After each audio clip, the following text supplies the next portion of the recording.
Hari akhirat itu hari yang dahsyat. Hari akhirat itu hari yang mencekam. Kecuali orang yang dirahmati oleh Allah Tabaraka wa Ta'ala. Hari akhirat itu adalah hari yang mengguncang jiwa seguncang-guncangnya. Makanya Allah berpesan, waspadai hari akhirat. Hati-hati terhadap hari akhirat. Bismillahirrahmanirrahim. Assalamualaikum warahmatullahi wabarakatuh. Alhamdulillahi hamdal hamidin wa syukru lahu syukras syakirin. Ahmaduhu wa ashkuruh wa atubu ilaihi wa astaghfiruh.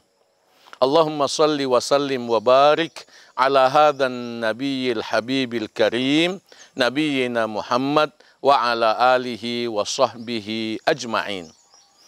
Allahumma inna nas'aluka ridhaka wal jannah wa na'udzubika min sakhatika wan nar. Allahumma amin.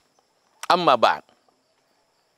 Ikhwani akhwati a'azzakumullah. Kita saling mendoakan kebaikan selalu. Kita bertemu kembali dalam tadabbur ayat taqwa. Kali ini kita mentadabburi secara singkat ayat taqwa yang terdapat dalam surah Al-Baqarah ayat 1, 2, 3. Di sana Allah Tabaraka wa Ta'ala berfirman, A'udzu billahi s-sami'il alim minasy syaithanir rajim. Wattaqu yawman la tajzi nafsun an nafsin syai'a wa la yuqbalu minha 'adl wa la tanfa'uha syafa'ah wa la hum yunsarun. Waspadailah, wattaqu yawman, waspadailah satu hari. Berhati-hatilah terhadap satu hari. La tajzi nafsun an nafsin syai'a. Pada hari itu tidak ada orang yang bisa melindungi orang lain. Tidak ada orang yang bisa melindungi orang lain. Wala yuqbalu minha 'adl. Dan pada hari itu tidak diterima tebusan. Kalau ada orang yang divonis masuk neraka, tidak diterima tebusan. Wala tanfa'uha syafa'ah. Dan tidak berguna untuk setiap orang syafa'ah. Bantuan, pertolongan. Walahum yunsarun, dan mereka tidak ditolong. Mereka tidak dibantu. Panduan pemahaman. Dari ayat mulia ini kita memahami bahwa Allah Tabaraka wa Ta'ala memerintahkan kepada kita untuk mewaspadai hari akhirat, untuk berhati-hati di dalam menghadapi hari akhirat. Ini adalah ayat taqwa. Oleh karena mewaspadai hari akhirat itu adalah bagian dari pengamalan dan penghayatan takwa kepada Allah Tabaraka wa Ta'ala. 2. Ayat mulia ini, penggalan pertama dari ayat mulia ini menjelaskan kepada kita bahwa hari akhirat itu hari yang dahsyat. Hari akhirat itu hari yang mencekam. Kecuali orang yang dirahmati oleh Allah Tabaraka wa Ta'ala. Hari akhirat itu adalah hari yang mengguncang jiwa seguncang-guncangnya. Makanya Allah berpesan, waspadai hari akhirat. Hati-hati terhadap hari akhirat. Yang ketiga, kita hidup di dunia ini, tapi kita sudah disuruh untuk mewaspadai hari akhirat. Mengapa? Karena apa yang kita kerjakan di dunia ini, itu mempengaruhi hari akhirat. Apa yang kita kerjakan di dunia ini, itu mempengaruhi masa depan kita di hari akhir. Orang yang merasa takut di dunia ini, menghadapi hari akhirat, itulah yang merasa aman nanti di padang mahsyar. Orang yang rajin menangis karena takut kepada Allah di dunia ini, itulah yang tersenyum lebar nanti di padang mahsyar. Orang yang selalu mengarahkan hidupnya di jalan Allah, itulah orang yang mulia nanti di padang mahsyar. Ini makna dari perintah untuk mewaspadai hari akhir. Yang kedua, ayat mulia ini menjelaskan 4 situasi hari akhirat yang menjadi penyebab kenapa kita mesti mewaspadai hari akhirat. Karena pada hari akhirat, la tajzi nafsun an nafsin syai'a. Tidak ada orang yang bisa melindungi orang lain.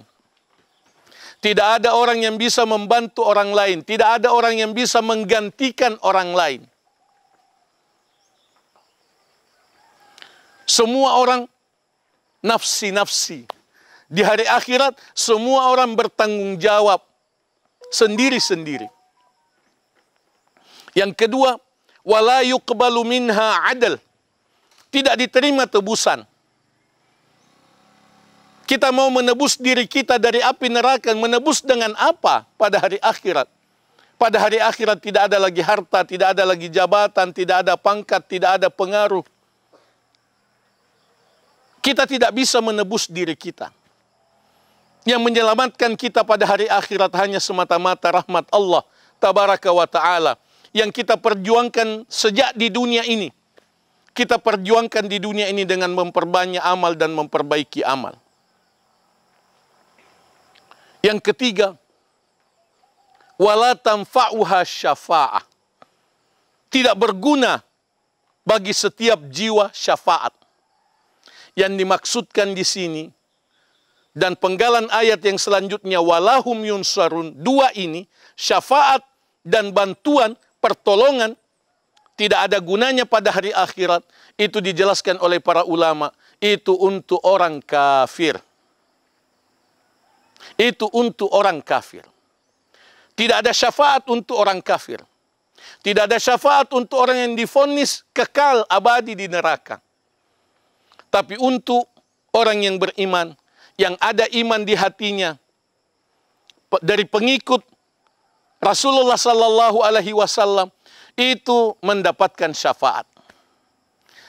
Dan berguna syafaat untuk mereka. Syafaat Rasulullah Sallallahu Alaihi Wasallam itulah syafaat yang terbesar. Al-Quran memberi syafaat. Iqra'ul Quran fa innahu yashfa'u li sahibihi yaumal qiyamah. Bacalah Al-Quran karena Al-Quran memberi syafaat untuk orang yang membacanya pada hari kiamat. Orang yang mati syahid memberi syafaat. Yang mati terbunuh di medan perang di jalan Allah tabaraka wa ta'ala, ikhlas karena Allah, diterima syahidnya oleh Allah, itu memberi syafaat kepada 70 keluarga dekatnya. 70 keluarga dekatnya diterima syafaatnya oleh Allah tabaraka wa ta'ala. Penghafal Al-Quran memberi syafaat untuk kedua orang tuanya. Memberi syafaat untuk kedua orang tuanya. Itu dipahami dari penghafal Al-Quran, memakaikan ibu dan bapaknya mahkota kemuliaan di pada mahsyar nanti, itu berarti dijamin masuk surga. Dijamin masuk surga. Dan syafaat yang terbesar adalah syafaat Rasulullah Sallallahu Alaihi Wasallam. Rasulullah Sallallahu Alaihi Wasallam memberi syafaat kepada umatnya yang rajin bersalawat kepada beliau. Rajin bersalawat kepada beliau. Rasulullah Sallallahu Alaihi Wasallam memberi syafaat kepada umatnya yang konsisten berjuang menghidupkan sunnah beliau di akhir zaman, pada saat sunnah beliau dimatikan oleh orang di akhir zaman. Itu diberi syafaat oleh Rasulullah sallallahu alaihi wasallam. Itulah sepenggal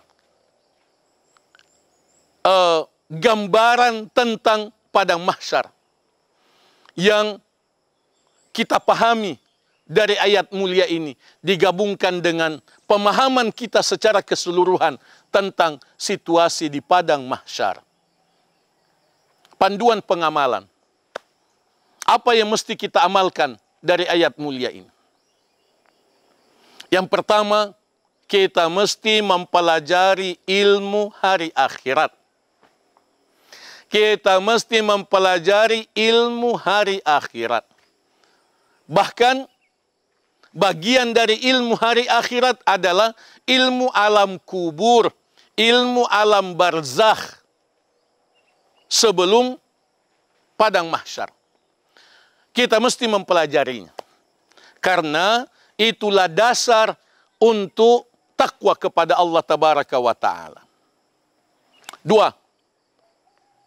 Kita mesti beramal, memperbanyak amal, sambil membayangkan situasi di padang mahsyar. Kita beramal sebagai bekal untuk menenangkan kita, membantu kita, menyelamatkan kita di padang mahsyar nanti. Di padang mahsyar nanti. Sehingga setiap kali kita beramal, kita membayangkan situasi di padang mahsyar. Itulah makna dari perintah untuk mewaspadai hari akhirat, situasi hari akhirat. Dan itu adalah bagian dari takwa kepada Allah Tabaraka wa Ta'ala. Yang ketiga adalah panduan penghayatan. Apa yang kita hayati dari ayat mulia ini? Cinta kasih Allah kepada kita. Allah mencintai kita, Allah menyayangi kita, sehingga Allah menjelaskan tentang hari akhirat kepada kita. Allah menyayangi kita sehingga Allah menjelaskan secara rinci ratusan ayat di dalam Al-Quran yang menjelaskan tentang hari akhirat. Situasi di padang mahsyar, pembagian kitab amal, penimbangan amal, sirat, titian ke surga, tentang azab di neraka, tentang kenikmatan di surga, itu dijelaskan secara rinci di dalam Al-Quran. Ini adalah kasih sayang Allah kepada kita. Allah menjelaskan kepada kita, ini yang akan kamu hadapi nanti. Pasti kamu hadapi nanti di padang mahsyar. Allah menjelaskan itu kepada kita. Kita yakin itu, kita percaya itu. Dan kita muliakan itu. Sehingga kita berterima kasih kepada Allah. Terima kasih ya Allah. Terima kasih ya Allah. Engkau telah menjelaskan kepada kami tentang apa yang akan kami hadapi pada masa yang akan datang. Sebagai contoh, ketika kita dalam perjalanan jauh, kita sangat berterima kasih ketika kita melihat rambu-rambu jalan. Di depan ada tikungan tajam, di depan ada tanjakan, ada penurunan. Iya. Ada cermin, ada kaca ketika kita akan melalui tikungan. Kita berterima kasih karena kita diberitahu apa yang akan kita hadapi di depan. Demikian gambaran sederhana dari bagaimana kasih sayang Allah Subhanahu wa Ta'ala yang luar biasa kepada kita. Karena itu, mari kita hayati kasih sayang Allah itu. Agar kita semakin termotivasi untuk selalu bersyukur, selalu berzikir, dan selalu memperbaiki ibadah kepadanya. Allah Subhanahu wa Ta'ala semata. Semoga tadabbur singkat ini diterima dan diberkahi oleh Allah Tabaraka wa Ta'ala. Semoga Allah Subhanahu wa Ta'ala senantiasa menambahkan hidayahnya kepada kita. Senantiasa menuntun kita di jalannya sampai kita menghadap Allah dalam keadaan dirahmati oleh Allah. Allahumma amin. Aqulu qouli hadza wa astaghfirullah li wa lakum. Subhanakallahumma wa bihamdik asyhadu an la ilaha illa anta astaghfiruka wa atubu ilaik. Wassalamualaikum warahmatullahi wabarakatuh. Jazakumullahu khairan telah menonton video ini. Dukung terus channel dakwah PKM TV dengan cara like, komen, share, dan subscribe. Ikuti juga informasi kajian PKM TV di akun resmi PKM TV.